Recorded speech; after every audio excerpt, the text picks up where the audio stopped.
waxay ahayd maalin axad ah 3 bishii Oktoobar 1993 koox ka mid ahayd ciidamadii Mareykanka iyo helikabtaro dhowr ah oo ay wateen ayaa ka kacay xaruntii ciidamada militariga ee Mareykanka magaalada Muqdisho caasimadda Soomaaliya.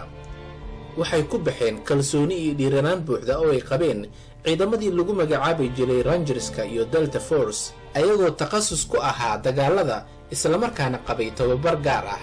3 daqiiqo markii ay dulmarayeen bartamaha Muqdisho waxaa diyaaradahaasi lagu wargeliyay guri la doonayo in la bartilmaameedsado kaas oo loogu shaki qabay inuu ku jiray Generaal Maxamed Faarax Aydiid oo ay gacanta ku soo dhigaan ciidamadaasi. waxayna Mareykanku ku sheegeen in Generaal Maxamed Faarax Aydiid uu yahay carqalad hortaagan nabadda Soomaaliya. isku dayga qabashada Generaal Maxamed Faarax Aydiid waxaa gacan ka geysanayay qaar ka mid ah Soomaali la shaqeynaysay ciidamadii UNISOM. howlgalka inuu dhaco iyo waqti badan oo lagu falanqeeyo lama haysan, waxaa waqtiga la haystay oo kaliya uu ahaa 1 saac oo kaliya. Mareykanka waxay go'aan ku gaareen qaabkii loo soo qaban lahaa Generaal Maxamed Faarax Aydiid. madaxweynaha cusub ee dalka Mareykanka Bill Clinton arrimaha dibadda ah ee kaga imaanaya dawladdiisa waxa ugu horeysay arinta qabashada Generaal Maxamed Faarax Aydiid. waxaa bilowday howlgalkii la qorsheynayay ee qabashadii Generaal Maxamed Faarax Aydiid, laakiin ciidamada Mareykanka waxay arintaasi ku qaadatay dagaal socday muddo dhan 17 saacadood waxayna galaafsadeen nolol badan oo dadka Soomaalida ah. markii ay dalbadeen ciidamo dheeri ah oo gurmad ah waxay halkaasi ku waayeen 18 ka mid ahaa askartoodii. in ka badan 70 askartoodii ka mid ahna si xun ayaa loo dhaawacay, dhulkana loogu jiiday meydadkooda.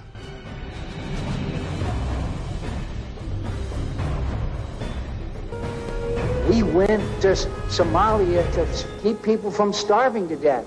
Now we are killing women and children because they're combatants. It's got to stop. Mareykanka wuxuu Soomaaliya ku galay inuu dadka caawinayo, waxayna dadka Soomaaliyeed bilowgii u soo dhaweeyeen si aad u wanaagsan ayagoo qabay rajo nabad ah. Soomaaliya waa wadan qani ah, waxay daris la tahay dawladda Ethiopia oo ah dal faqiir ah, waxayna ku taallaa geeska Afrika. waxayna xurriyadda Soomaaliya qaadatay 1960kii waxaana gumaysan jiray Talyaaniga iyo Ingiriiska. 1969kii dawladdii rayidka ahayd waxaa xilka afgambi kala wareegay militariga Soomaaliya, waxayna Soomaaliya cagta saartay xukun kale talis ah oo hoggaanka u hayay Maxamed Siyaad Barre. Jaale Siyaad Barre wuxuu durbaba faraha la galay inuu is hortaago xorriyatul qowlka iyo diinta Islaamka, taas oo isaga hor yimaadeen ururada u dooda xuquuqda aadanaha. wadanka markuu ka baxayna waxaa sii socday dagaalo faraha loogu gubtay oo u dhaxeeyay hogaamiye kooxeedyo kuwaasoo dagaalo hor leh ka abuuray dalka guud ahaanba. mid ka mid ahaa hogaamiyaalkii ay doondoonayeen Mareykanka oo ahaa Generaal Maxamed Faarax Aydiid oo ah nin ciidamadii dawladdii Siyaad Barre ee horey u xirtay in muddo ahna xabsi soo maray. Maxamed Siyaad wuxuu isaga baxay dalka 1991dii, kadibna waxaa laga dhaxlay bililiqo, gaajo, dil aan macno lahayn. waxay Soomaaliya gashay abaartii ugu xumayd iyadoo dadka ay ku dhimanayeen wadooyinka. iyadoo taasi laga duulayo ay warbaahinta caalamka waxay dunida ka dalbadeen in la caawiyo ummadda Soomaaliyeed. isla markiiba qaramada midoobeed waxay xafiis ka furtay Muqdisho si dadkii Soomaaliyeed raashin loo gaarsiiyo, kadibna waxaa bilowday in la qaybiyo raashinkaasi.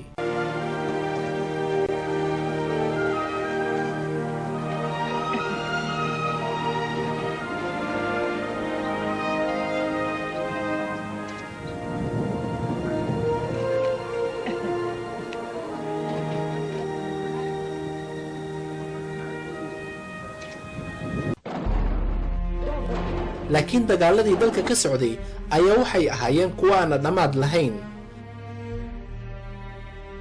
aan u laabano xaruntii qaramada midoobeed. xogayaha guud qaramada midoobeed Butrus Qali ayaa wuxuu go'aan cad ku gaaray in la farageliyo xaaladda Soomaaliya ayadoo dadka ay u dhimanayaan si macno dara ah. bishii March 1992 waxay UN-ka ka dalbadeen hogaamiye kooxeedyadii in aysan is-hortaagin macaawinada dhanka daawada ah islamarkaana ay ogolaadaan inay gawaarida UN-ka isaga kala gooshaan xuduudaha xilligaasi jiray. raashinka macaawinada ahaa keenistoodii waa ay sii siyaaday. bishii Julaay kooxo gaaraya 50 qof oo ka tirsan ciidamada Mareykanka ayaa waddanka yimid si ay u ogaadaan xaaladda raashin qaybinta iyo hanaanka ay u socotay. waxaase u soo baxay in Soomaaliya gabi ahaanteedba ay u baahan tahay in xal kale loo raadiyo, ayagoo hogaamiye kooxeedyadiina ay dalbadeen in raashinkaasi qaybintiisa lagu soo wareejiyo ayaga. waxaana durba bilowday bililqaysi raashinkii macaawinada ahaa iyo in la afduubta gawaaridii raashinka saarnaa guud ahaanba. arrintaasi waxay qaramada midoobeed ku noqotay carqalad cusub, sida ay dadka raashinka ku gaarsiin lahaayeenna ay tahay mid aad u adag gabi ahaanba. waxaana la dalbay codsiyo dheeri ah si xaaladda ka sii daraysa wax loogu qabto. qaramada midoobeed waxay xubnaha UN-ka ka dalbadeen in ciidamo militari ah loo diro dalka Soomaaliya, kuwaas oo caawiya hay-adaha qaramada midoobeed. waxaana Soomaaliya loo soo diray ciidamo qaramada midoobeed ka socda. laakiin George Bush oo madaxtinimadiisa ka harsanayd isbuucyo kaliya ayaa isagana aaminsanaa inuu Mareykanka qayb ka qaadan karo howlaha ka socda Soomaaliya.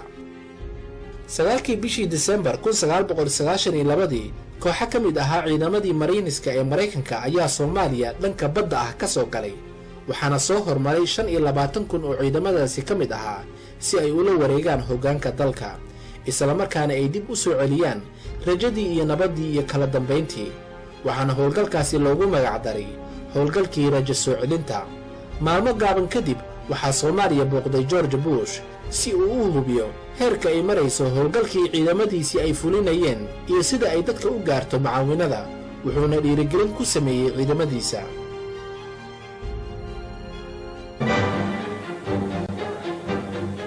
Been one or two people over there suggesting that maybe we have done something that we ought not to do, but when you see what you have seen and what I saw today, I'm absolutely convinced that we've done the right thing. Bush wuxuu diradda saaray in Soomaaliya dib loogu soo celiyo kala dambeyntii, wuxuuna sheegay inuu ku dadaalayo inta uusan xilka ka degin sanadka 1993 in Soomaaliya xaaladdeeda la dajiyo. inkastoo Bush uu qiray in xaaladda Soomaaliya ilaa ay xad ay soo laabatay, rajo wanaagsanna ay dadka soo gashay. sidaas oo kale Bill Clinton waxa uu bilowgii qiray in Soomaaliya xaaladdeeda ay wanaagsan tahay. ciidamadii Mareykanka weli Soomaaliya ayay ku sugnaayeen markii uu xafiiska la wareegayay madaxweyne Bill Clinton bishii Janaayo 1993. dadka reer Muqdisho waxay la qabsadeen diyaaradaha dagaalka ee dul hayhaabaya habeen iyo maalinba dushooda. horantii bishii May, Bill Clinton wuxuu gacanta dib ugu geliyay qaramada midoobeed hoggaankii nabad ilaalinta ee Soomaaliya, laakiin arrintaasi waxaa ka hor yimid hogaamiye kooxeedkii Generaal Maxamed Faarax Aydiid, isagoo codsaday in dalka howshiisii gacanta isaga loo geliyo. ciidamadii qaramada midoobeed waxay bilaabeen inay kala wareegaan ciidamadii Mareykanka ahaa meelihii ay ku howlgeli jireen. bilowgii Juun, madaxweynihii Mareykanka wuxuu ciidankii Mareykanka ka dhimay 1,200 oo ciidamo ah iyo 3,000 oo ciidamadaasi saacidi jiray oo shaqaale ahaa, wuxuuna Mareykanka diyaar u ahaa inuu la hadlo Generaal Maxamed Faarax Aydiid iyo taageerayaashiisa. 5 Juun, taageerayaashii Aydiid ayaa waxa ay ku dhaqaaqeen fal aad u foolxun, waxayna si gaadma ah ku dileen 24 ka tirsan ciidamadii qaramada midoobeed oo Bakistaaniyiin ahaa, kuwaas oo dalka u yimid nabad ilaalin. ciidamadii qaramada midoobeed waxay bilaabeen in ay baadigoob u galaan soo qabashadii Generaal Maxamed Faarax Aydiid.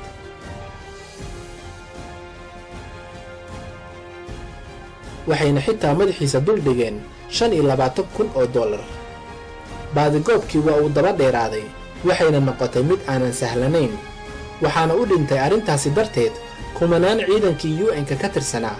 waxaa sidaasoo kale dhintay kumanaan Soomaali ah oo aan waxba galabsan, laakiin arrintaasi Mareykanka waxba uma arkin, kamana weecan cawaaqibta ay u keeni karto arrintaasi. waxayna go'aan ku gaareen qabashadii jenaraal maxamed faarax caydiid nolol ama geeri waxayna taasi u ahayd yeelkooda koowaad inay soo qabtaan. waxay arrintaasi ku hoggaamisay qaladaad badan oo cawaaqib xumo ah ku riday.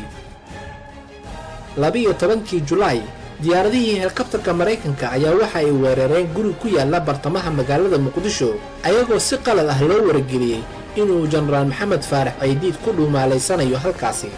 waxayna halkaasi ku laayeen qaar ka mid ah taageerayaalkii caydiid waxayna Maraykanka arrintaasi ku noqotay cawaaqib iyo mid ay ceeb kala kulmaan.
طبعا هو قال لك هدوا كوكو داعي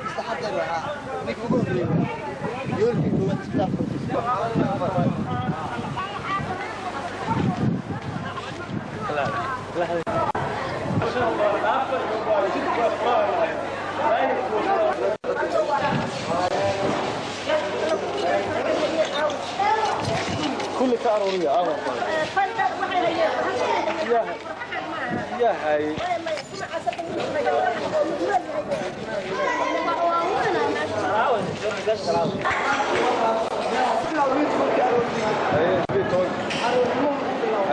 isla markaas ayagoo soo galay dhinaca dhankan Madiina iyo bankiga dhiigga iyo meeshaas ay soo galeen weerarka ay soo qaadeen halkaas rasaastii ay ka bilaabeen annaga waa argagaxnay meelna lagu yimid aqoon weyne dadka dhaawacay waxaana rasaastii wixii dhamma ku wada dhacayaan gareelayaal waxaan la soo oranay alaabtii aan ku gur lahayn oo markaas aan hoos ugu dejinay isla markaa waa gur weyne dadkii yoolkii ayaa nagu batay dadkii wax dhintay iyo wax dhaawaca iyo wax rafaadsan iyo waxaan la cararnay ayay kala noqdeen ayaguna sida ilaahay markii waxay nagu garaacayeen waxaan aan magacyadooda loo ma kala naqaano kulay madaadiic waaweyn diyaarad leh qub gacmeed leh wax walba leh ayay nagu garaacayeen annaga meeshaan isbitaal waaye isbitaalka u dhow oo dadka deganaa soo galay bangiga dhiigga dadkii bangiga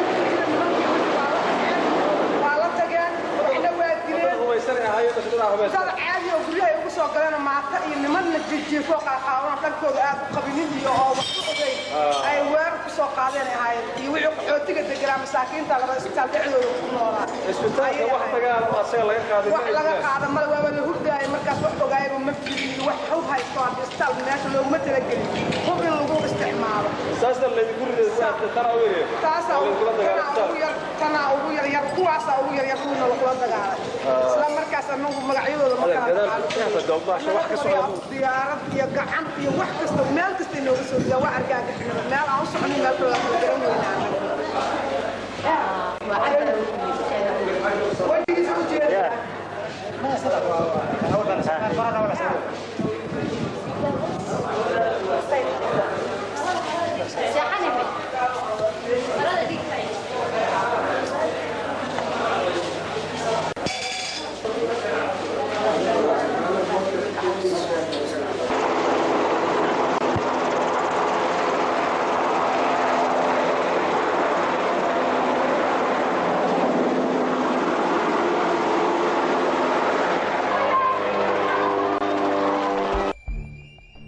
4 ka mid ah wariyaal ka socday reer galbeedka oo doonayay inay baaraan waxa halkaasi ka dhacaya ayaa caro darteed iyagana loo diray.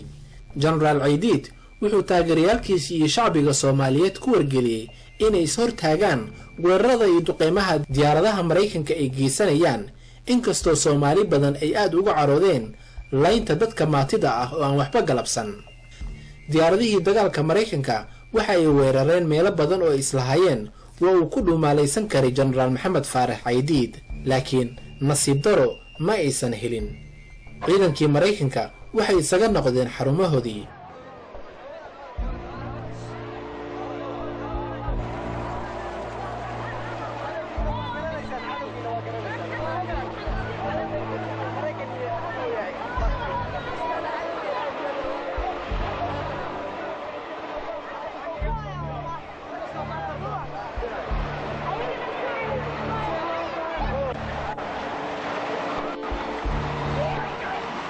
waxayna mar kale sirdoonkii Mareykanka isku sheegeen in Generaal Maxamed Faarax Caydiid uu ku sugan yahay guri ku dhow Hotel Olympic oo ku yaala meel aad u mashquul badan ee suuqa Bakaaraha ah.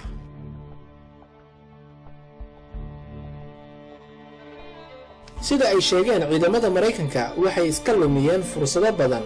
wuxuu Generaal William F. Garrison oo ahaa hogaamiyihii ciidamada Mareyniska ee Mareykanka ee dalka ku sugnaa uu mar kale ciidamadiisa amray soo qabashada Generaal Caydiid.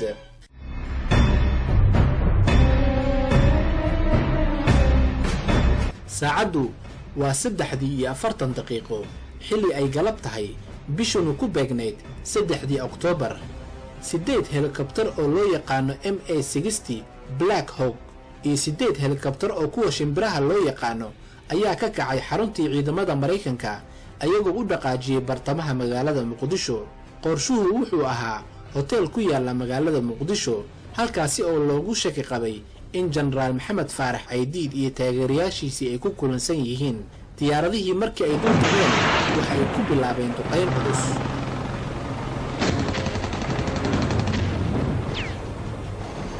ciidamadii Rangerska waxay u degeen dhulka hoose ayagoo adeegsanaya gaaska dadka ka ilmaysiiya iyo noocyo kala duwan ee rasaasta ka dhaca qoryaha yaryar.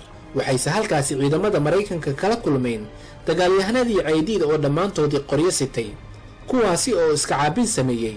waxaase halkaasi Mareykanka kaga daatay dhiig aad u fara badan, ayagoo welibana sheegay in dagaalka xitaa ay ku jireen dumar iyo carruur Soomaaliyeed.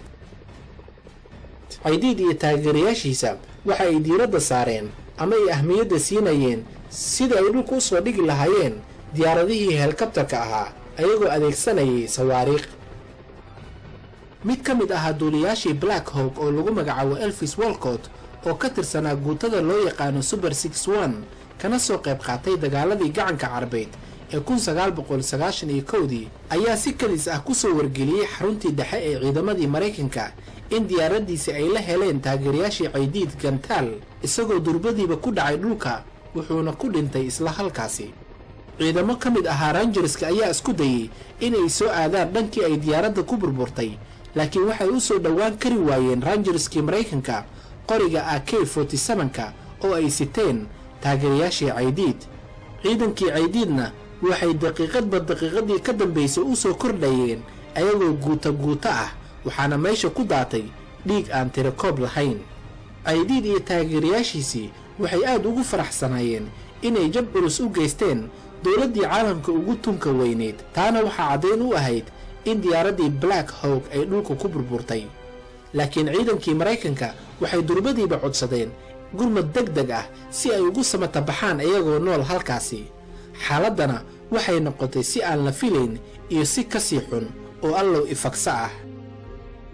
gawaaridii qaramada midoobeed ayaa la gubay, khatartana waxay u sii kordhaysay marba marka ka sii dambayso si halis ah. meydadkii ciidamadii Mareykanka ayaa la jir dilay ayagoo kaamirooyinka caalamka ay daawanayaan, qaar kalena dhulka lagu jiiday meydadkoodii.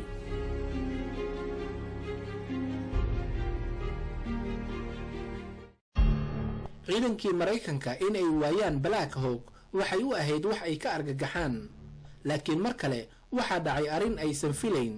diyaarad kale oo Black Hawk ah oo ka tirsanayd guutada Super 64 oo uu duuliye ka ahaa Michael Durant ayaa diyaaradii kontaroolka weysay isla markaana dhulka ku dhacday.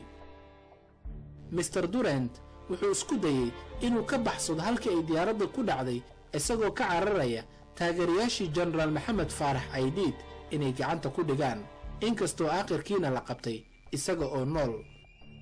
laakiin diyaaradihii dagaalka Mareykanka marna ma aysan joojin duqaymihii ay ku hayeen hotelkii Olympic iyo wax waliba oo ka agdhawaa halkaasi.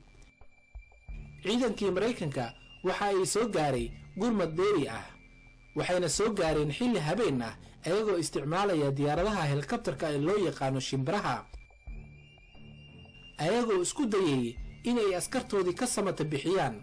kuwii badbaaday oo askarta ka mid ahaa waxay ku dhumaalaysanayeen meelaha mugdiga ah oo madaafiicdu ay haleeshay. ciidamadii Mareykanka waxa ay galeen dagaal socday 17 saacadood, taas oo weligood aysan arkin sida uu u kululaa. ciidamadii ka badbaaday dagaalkaasi waxay iyagana aad uga cabsi qabeen inay xarumahoodii si nabad ah ay ku gaari doonaan iyo in kalaba, ayagoo maskaxda ku hayay in ay wadada ku sugayaan rag sita taangiyo qoryaha dhabarka la saarto iyo weliba jiibab. waxaase ciidamadii badbaaday ee Mareykanka lagu wargeliyay sidii ay ku soo gaari lahaayeen falkeeda ay galaan goronkii Stadium Muqdisho. waxayna ciidamadii Mareykanka Stadium Muqdisho xilligaasi u ahayd meel ay ku sii daaweystaan dhaawacoodii, ayagoo lagu daadgureynayay helikabtaro si ay ugu laabtaan airportkii Muqdisho oo u ahayd xaruntii Mareykanka.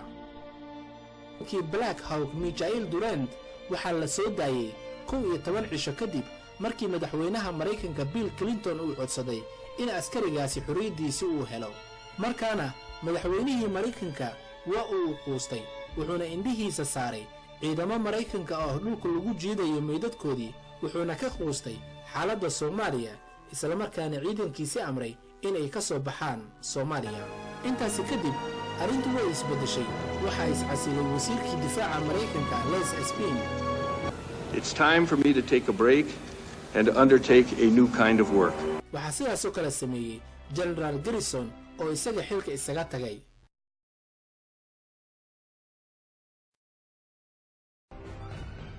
25 bishii March 1994 guutadii ugu dambeysay ayaa isaga huleelay Soomaaliya, waxayna raaceen qaramada midoobeed ayagoo faaruujinayay xarumihii ay deganaayeen. dadkii Soomaaliyeed ee ka tirsanaa qaramada midoobeed waxay isaga laabteen goboladoodii.